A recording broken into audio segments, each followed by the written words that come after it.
Olá!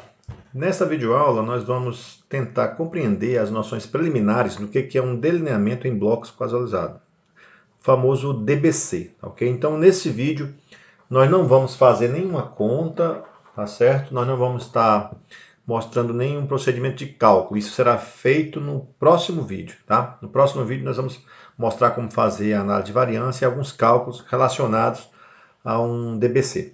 Nesse vídeo, nosso objetivo principal é entender o conceito, né, as ideias que estão por trás do delineamento em blocos. Então, vamos lá, né? As principais características de um delineamento em blocos são as seguintes. A área experimental é organizada em blocos por haver suspeita de heterogeneidade, que possa privilegiar determinado tratamento em detrimento de outro. Então, o que acontece? Antes de começar o experimento, por algum motivo, o pesquisador sabe que a unidade experimental pode ser beneficiada.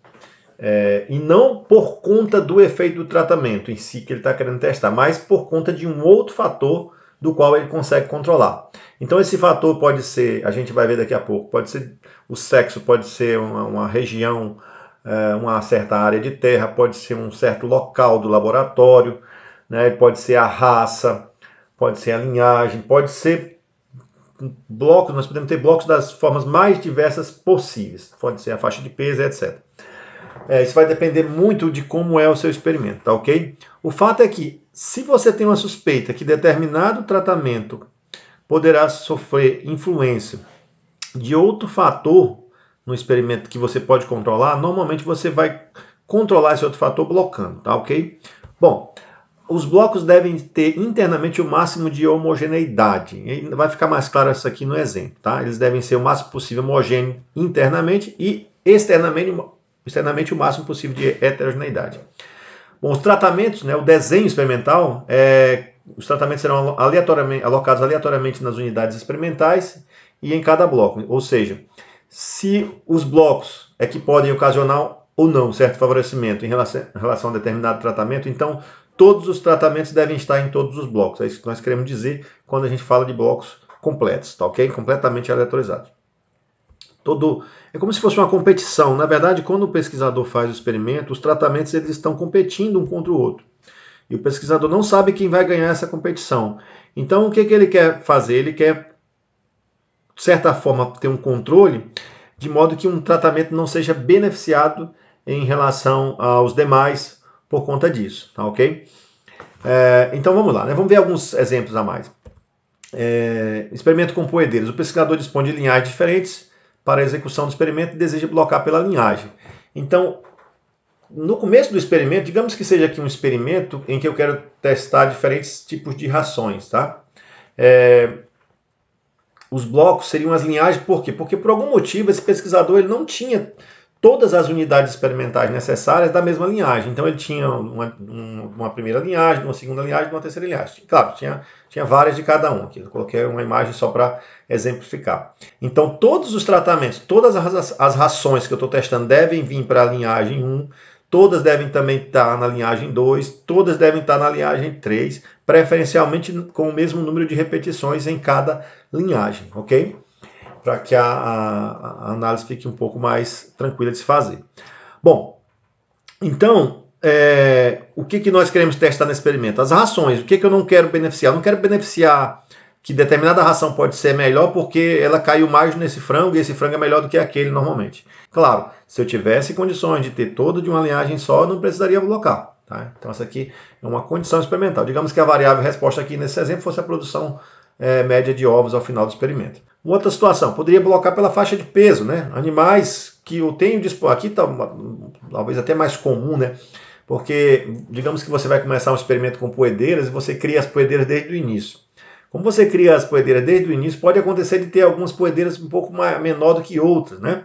E você acredita que isso pode influenciar na produção de ovos. Então o que você faz? Você faz faixas de peso. Eu coloquei aqui apenas 2 faixas de peso nesse exemplo, mas poderiam ter 2, 3, 4, 5 faixas de peso, tantas quanto você achasse que fosse necessário para controlar esse efeito da faixa de peso na produção de ovos. Por quê? Você continua querendo testar diferentes rações, então o seu objetivo não é que nenhuma ração seja favorecida por ter caído mais vezes, né? Quando você aleatorizar, para determinada faixa de peso. Então, o que você faz? Você controla essa variável faixa de peso. Você faz com que todas as ações venham para a faixa de peso 1, todas venham para a faixa de peso 2. E tudo isso tem que ser pensado antes da execução do experimento, tá ok, pessoal? Tá certo? Aqui os blocos seriam as faixas de peso e a variável resposta poderia ser a produção média de ovos ao final do experimento, tá? Você pode ter o número de repetições igual ao número de blocos, e aí os blocos passariam a ser a própria repetição, ou você pode ter mais repetição dentro de cada bloco, sem nenhum problema, tá ok? Então você poderia ter, por exemplo, aqui como você só tem 2 blocos, seria mais interessante ter mais repetições dentro de cada bloco. Então, digamos que tivesse 6 repetições dentro desse bloco, significa que cada tratamento deveria vir para essa primeira linhagem aqui, essa primeira faixa de peso, melhor dizendo. E o que são os tratamentos? São as rações. Então, se eu estou testando, digamos, 3 rações, então, e 6 repetições, então, cada ração vai se repetir 6 vezes para essa faixa de peso, cada ração vai se repetir 6 vezes para outra faixa de peso e assim por diante. Tá certo? Isso é uma maneira de tornar a competição igual, tá certo? Para os tratamentos, porque você tem que lembrar que o que você está competindo aqui são os tratamentos, tá certo? E eles não podem ser favorecidos por essa faixa de peso diferente. Um outro exemplo aqui, experimento com boi e o bloco seria a raça. Então você vai realizar o experimento, mas você tem Nelore e tem Brahma.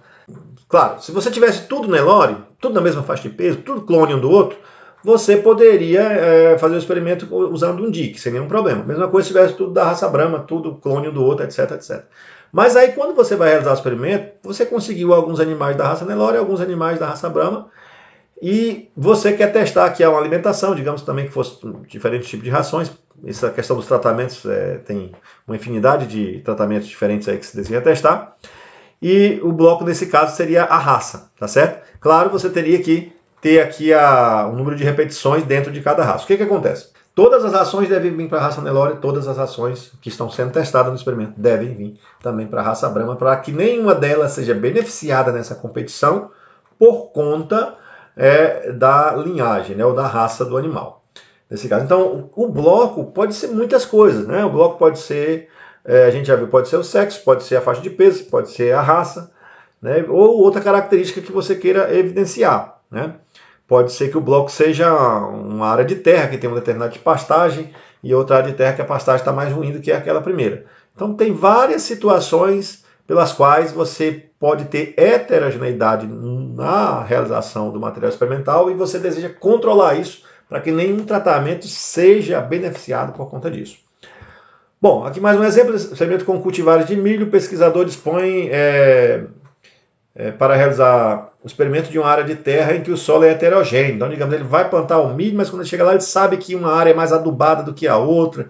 Ele sabe, claro, se ele corrigisse o solo, fizesse uma análise de solo, corrigisse o solo, deixasse todo mundo por igual, né, não precisaria blocar, faria um DIC.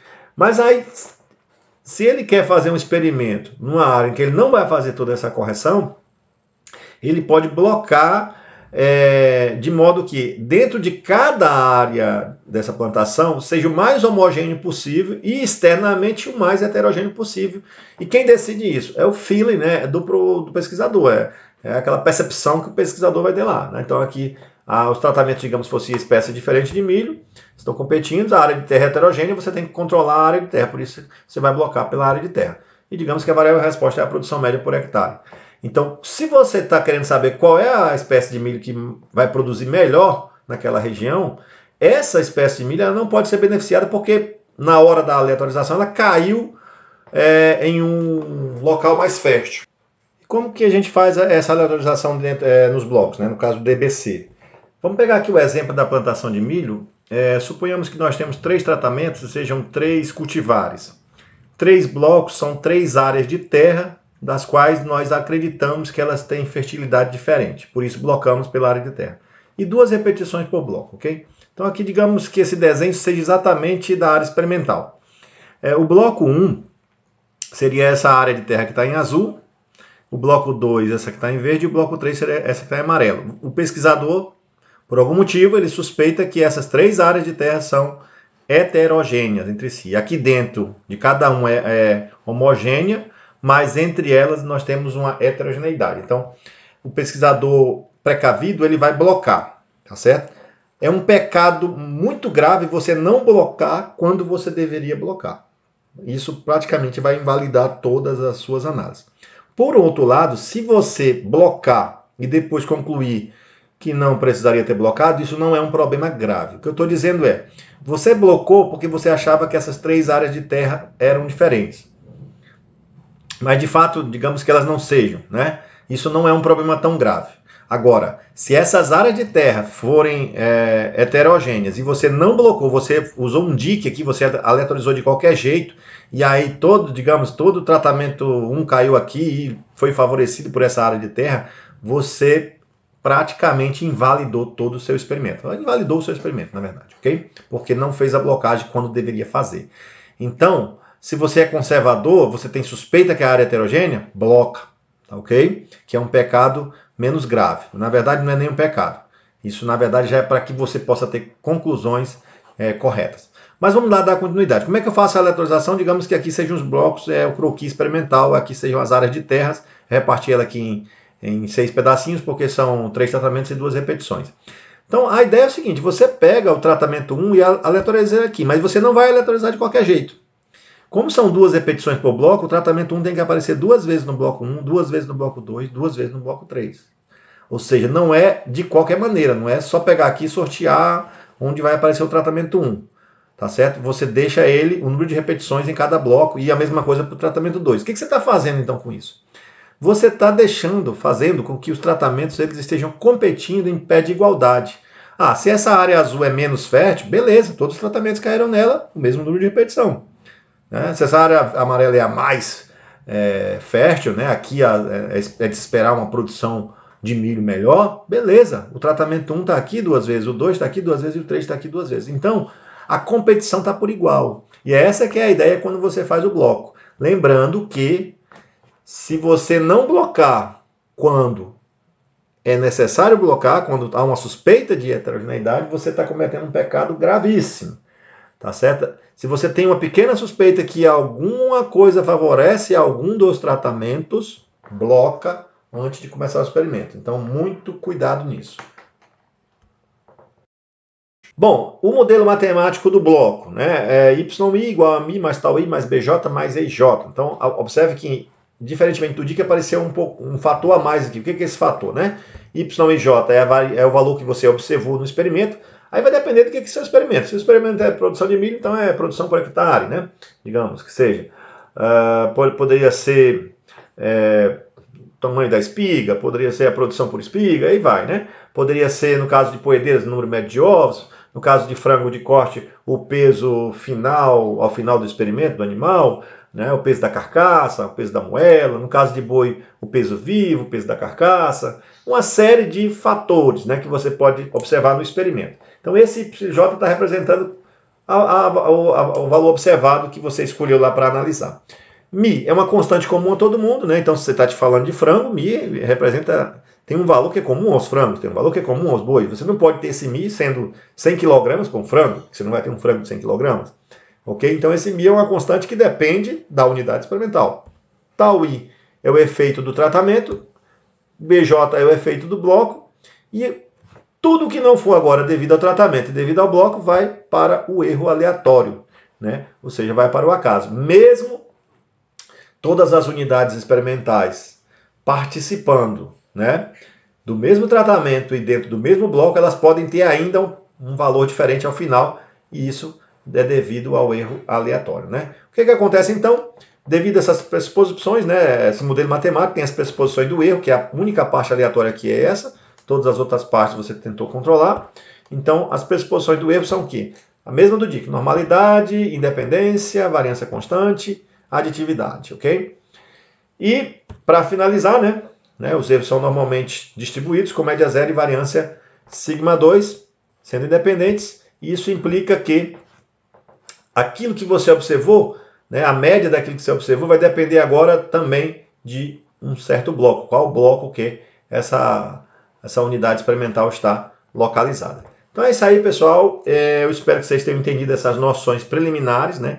O bloco é um controle local, tá certo? Você suspeita que há heterogeneidade que possa beneficiar determinado tratamento, então você faz uma blocagem, né, para tentar diminuir esse efeito. É isso aí, então, espero que vocês tenham entendido, e no próximo vídeo nós vamos estar mostrando como fazer esse delineamento em blocos. Agora vamos fazer as contas, né, manuais, como achar a análise de variância para um delineamento em blocos.